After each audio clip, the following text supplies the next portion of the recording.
রাধে রাধে, জয় জগন্নাথ। এখন বাজে প্রায় 12:30। আমরা চলে এসেছি ঠাকুরানী ঘাট এবং মহাপ্রভু বৈঠক। পাশে রয়েছেন যমুনাজি। বলতেও খারাপ লাগছে এবং দেখতেও খারাপ লাগছে, দেখাতেও খারাপ লাগছে, তবে কিছু করার নেই, এইরকম ভাবেই চলছে।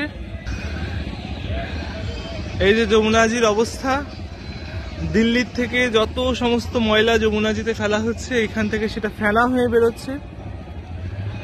এই যে যমুনা পুরো এই এক অবস্থা, এখানে এর সামনে দেখতেই পাচ্ছ, পুরো এই টোটাল এখান থেকে ফেনা ভেসে ভেসে আসছে। জানি না কোনোদিন উন্নতি হবে কিনা।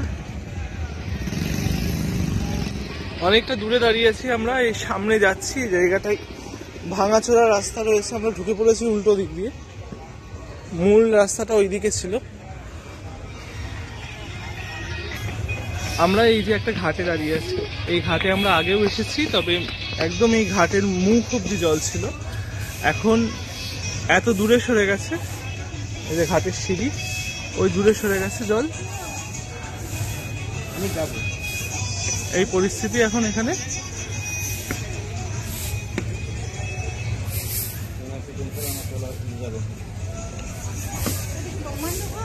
চলো না একটু দেখছি।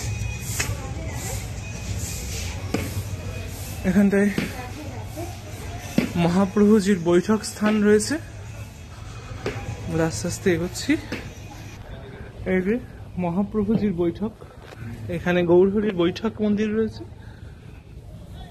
আমি দেখানোর চেষ্টা করছি। এই যে ভেতরে গৌরহরি বসে রয়েছেন, এই যে এইখান থেকেই অল্প করে একটু দর্শন করা। আর এই যে হাতিতালা বন্ধ, এখানে হাতিতালা দিয়ে বন্ধ করা মন্দির।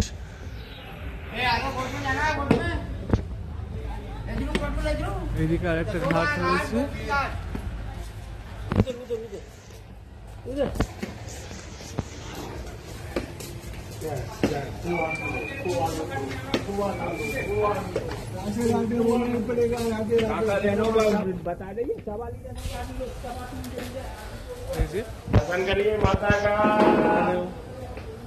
যমুনাজির এই অবস্থা,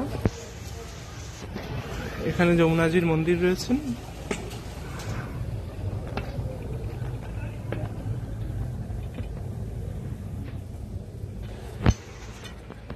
চুরাশি ক্রোশের মধ্যে এটা গৌরহরির মূল বৈঠক স্থল, যোগমায়া জন্মস্থান রয়েছেন এদিকে।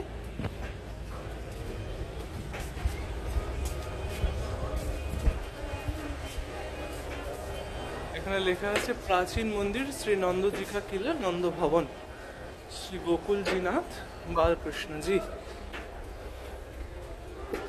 প্রাচীন গাছ রয়েছে এখানে। শ্রী মহাপ্রভুজি, শ্রী গোসাইজি।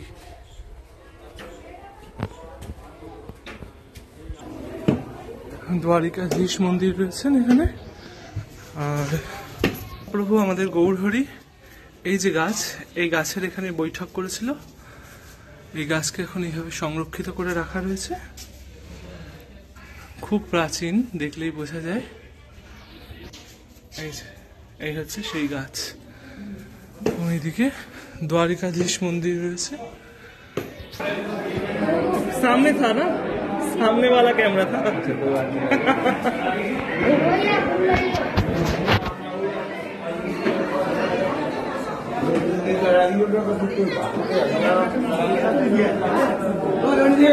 संपल संपल